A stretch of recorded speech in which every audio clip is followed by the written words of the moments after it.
welcome to part 2 of the muscular system. So we're going to look at anatomical directions and movement. Don't worry about these terms so much. It's good to know them, and it's good to know them when you're learning about anatomy.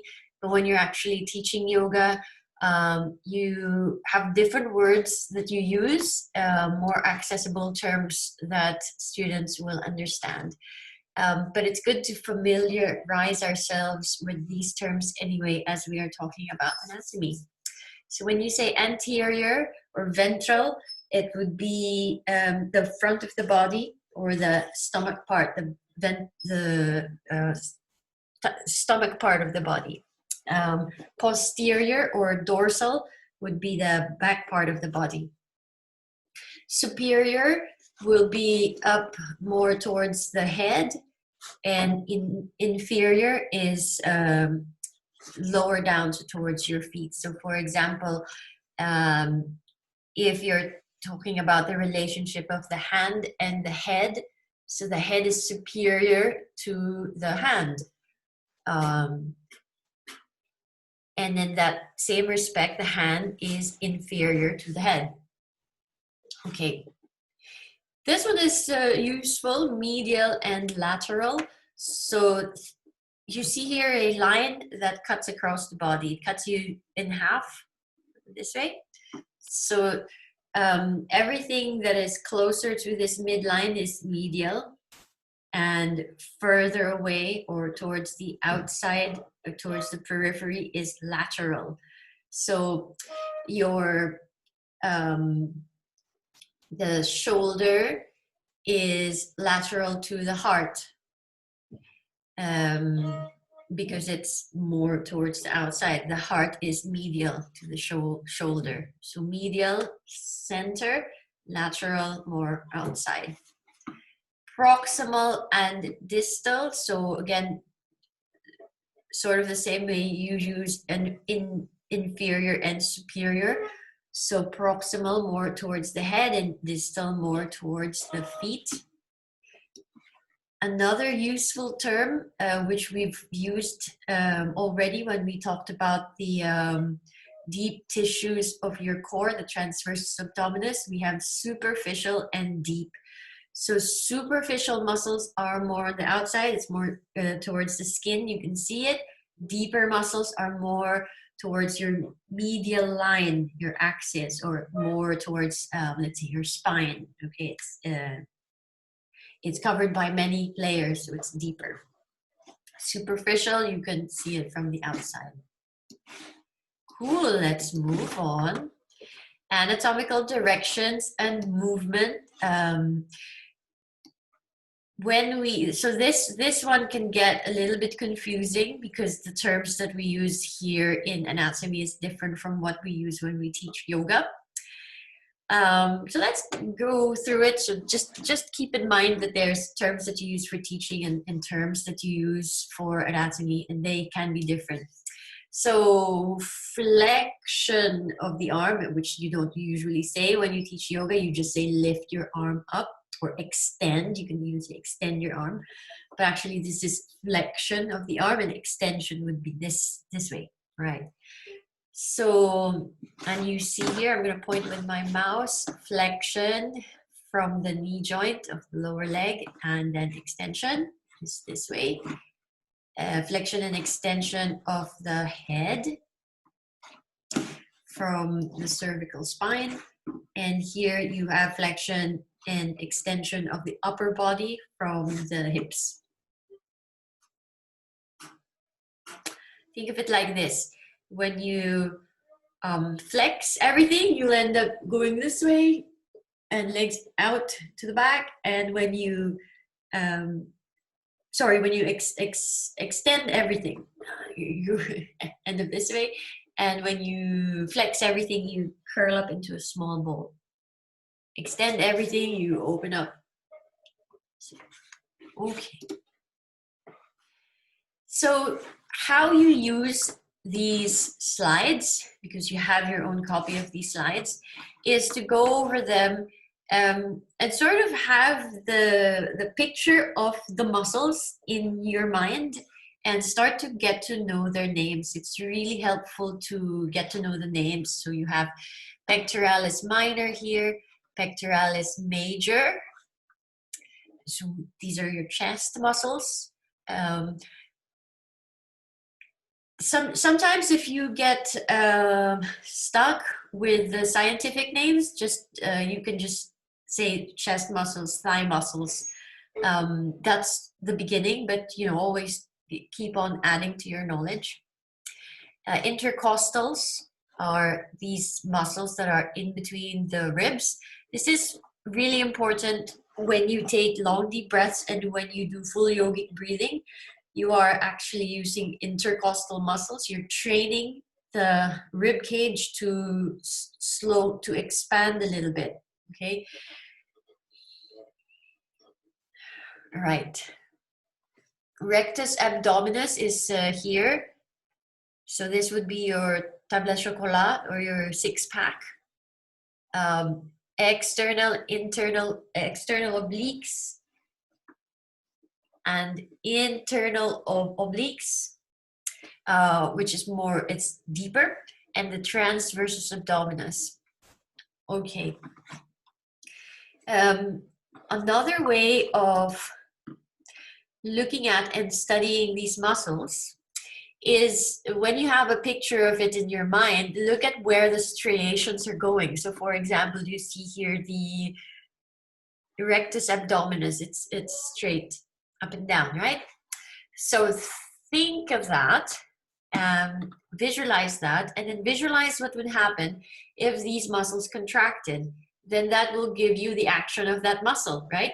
So if you contracted the rectus abdominis, it will create, so you're contracting that, it will create flexion of the spine. So you know that that's the main action of the rectus abdominis, is the flexion of the spine. So where do you have flexion of the spine? Any forward fold that you have, standing or seated forward fold. That's why you can always go deeper in a forward fold when you exhale and pull the abdominals in or contract rectus abdominis. And not just rectus abdominis, but you have helper muscles, right? So the other core muscles can also help in that action. In this diagram, you can see which are the outermost layers, so the more superficial, and also the deeper layers.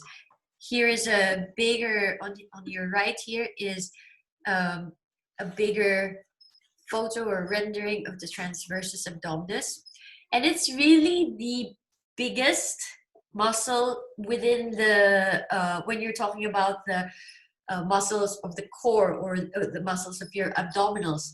And so this is really the one that you need to work on, make it really strong to keep your posture nice and straight, eliminate back pains, and also sometimes you can have a really strong core and not have a six-pack because your transversus abdominis is strong, and since it's deep, it's a deep muscle. It's not superficial. It's layered by other muscles. The naked eye can't really see the strength of the transversus abdominis because it's covered. So you can have a really strong core, but not a visible six-pack. Okay. So here you have your trapezius. It shaped like a diamond, so it goes up to the top of your screen. So there's an ascending part that goes up to the top of your screen, a lateral one, and a descending one that goes into the middle back.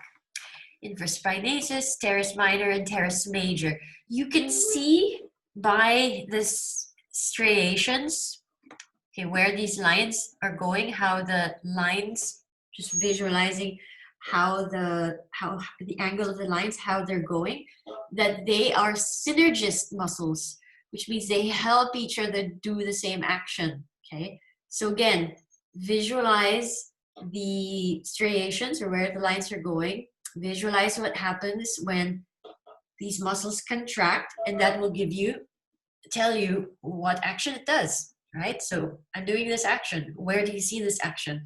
In any sort of back bend, in your cobra, in your upward facing dog as well.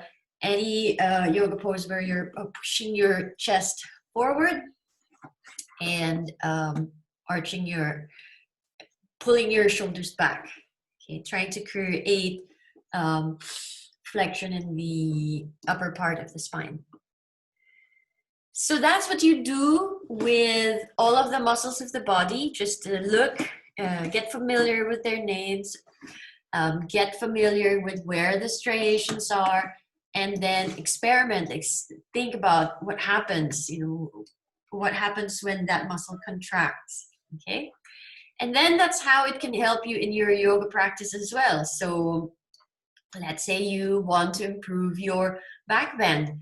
So what muscles are contracting there? So have a look at all of these muscles of the back: rhomboid major, rhomboid minor, erector spinae. And then think about how you can strengthen these muscles so that you can use that contraction to create more of that back bend.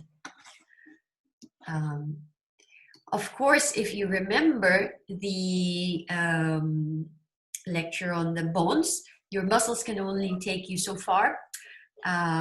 After a while, you will be stopped by your bones. When the bones reach compression, meaning they are bumping into each other, then there's no more. That's as far as your training can go. So most people will. Most beginners are not yet at compression stage. They're still on tension stage, which is they're relaxing muscles, opening up muscles, opening up connective tissue. But if you have been doing yoga for a long time, you have probably reached compression in certain areas of the body, or in most areas of the body. There are certain joints in the body where you reach compression first. Normally, these are the areas of the body that are not covered by a lot of muscle and a lot of connective tissue, like for example your wrists, right? But compare that, so you can tell straight away. Okay, that's, for example, that's not going all the way down. That's it, right? There's not really much more connective tissue that I can work with. It's already being stopped by bones. But let's say around your hip area, and also because of the fact that is a ball and socket joint. The ball and socket joint, if you remember, is the type of joint that has the most range of motion. So it has the most range of motion. It's covered by a lot of muscle and connective tissue, which you can slowly work with over the years to keep expanding and extending. You want to think about where you are feeling the pain in your, or the pressure, the pain or the pressure in the body, if it's in the direction where you want to go. So let's say you want to do a back bend, and if you're feeling the pain or the pressure in the direction where you want to go, so I want to go backwards, right? And I'm feeling that here in my lumbar spine, then that means I've reached compression. If I feel it here, somewhere in my abdominals, let's say I've been doing a lot of crunches lately, then that means I'm being held back by tension. So muscles of the back. Muscles of the lower legs, lower limbs, muscles of the legs. As you go through this slide, you'll see the upper and then the lower ones, the front and the back as well. So get yourselves familiar with the names.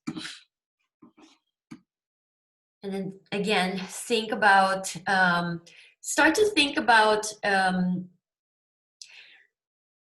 muscles working in pairs. So think about, okay, which muscles are lengthening when that muscle is contracting, right? They would be muscles that do the opposite action, obviously. Okay. Let's get to some more interesting stuff here. I'm going through this really quickly, but I'd like you to really study them on your own as well. The psoas, you hear about the psoas a lot in yoga. And you think about psoas when you talk about hip flexion, but also back pain, okay? And the two are related. How are they related? Okay, so look, if you look at the psoas here in yellow, and you can see the origin it's coming from the lumbar spine, and then it attaches to the femur, right? So just think, what will happen if the psoas is very tight? So if you have a tight psoas, let's say it's partially contracted, it can pull the lumbar spine and create tension there, because that's where it originates. So it can create some back problems for you, some back pain. Let's say you do lots of yoga, lots of extension of the leg from the hip, opening of the hip, so you're really stretching out this psoas muscle, then that can relieve some tension on the lower back. So that's why in yoga we often say that working on your hips helps lower back problems. This is very, very true, especially if the lower back problem is coming from a problem with the psoas, because the lower back problem can also be other things. It could be, for example, weakness in the transversus abdominis. Okay, so have a look at all of these slides at your own time. There is a really nice rendition here of the psoas and the iliacus. Normally you hear these two muscles mentioned together as iliopsoas. Okay. When we work with the iliopsoas as well, it's working with the sacral chakra generally. So hamstring muscles, you have the bicep femoris, semitendinosus, and the semimembranosus. It is paired with, this is how you have to start to think, it is paired with your quadriceps or your thigh muscles, which means that if you want these muscles lengthened, you can do that by contracting the opposite, which is the quadriceps. Tensor fascia lata. Tensor fascia lata here.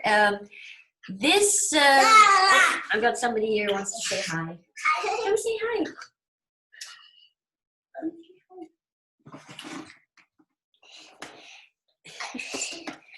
Say hello. Hello. Hello. Good girl. Bye-bye. Okay, so the tensor fascia lata, it extends down into this huge tendon, which I think I'll have a better, okay, here, which goes across the knee. And what happens is when you work the IT band, especially this is a common problem for runners, they can over-contract or overuse the tensor fascia lata. It pulls on this tendon, and then it pulls on this long tendon, which goes over the knee and then starts to cause knee pain. So massaging this area would help. Massaging all along the side of the thigh helps with the runners. Okay, your adductors, I'm doing this, bringing the legs together, adding together, right? Abductors is the opposite, so opening the legs apart. You know that they do the opposite opposite action, right? And all of the adductors, we'll go to piriformis in a while, all of the adductors are synergist muscles. All of the abductors are also synergist to each other, right? So synergists, muscles that work together for the same action. Okay, so the piriformis muscle, when this gets very tense, for some people it starts to trap or press into the sciatic nerve, and the sciatic nerve goes, which I think it's the largest one, it's the largest nerve that we have, so it's coming from the lower back and it radiates or goes all the way down to the heel. Sometimes when this nerve gets trapped, you have what's called sciatica, which is that pain from the lower back all the way down to the heel. Yoga helps this condition a lot. So by doing hip openers, especially pigeon pose, but when you do pigeon pose, then be careful about the knee, okay? The front knee. But that front leg in the pigeon pose really helps stretch out this piriformis to free the sciatic nerve. Okay, go through the last slides as well in this slide presentation, and you can see here muscles contracting and engaging, so prime movers, engaging while stretching, so synergist muscles, and then relaxing or stretching, so muscles that are doing the opposite action. So go through these slides, they really help you get a visual within the yoga poses, how these muscles are working. And this is all coming from the book Yoga for Anatomy by Anne Swanson, if you're interested. Okay, so please have a look at that.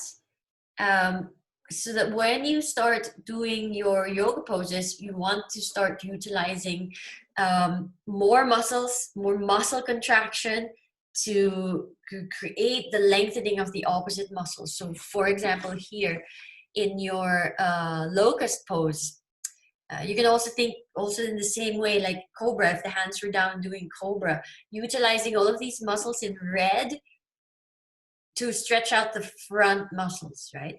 When you teach yoga, you want to make a distinction between, and because it's more helpful for the students if you can distinguish between what muscles are lengthening and what muscles are contracting.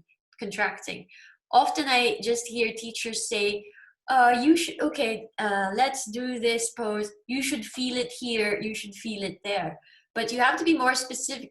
Yeah, I can feel it there, but what am I feeling? Am I supposed to feel a stretch, or am I supposed to feel that muscle working, strengthening and contracting? So that's your homework for today as a yoga teacher, is to really start to think about, okay, how can I cue better? How can I teach better by telling students, reminding students which muscles are contracting and which muscles are lengthening. Okay, so go over, I encourage you to go over all the wonderful slides here. Thanks to Yoga for Anatomy with Anne Swanson.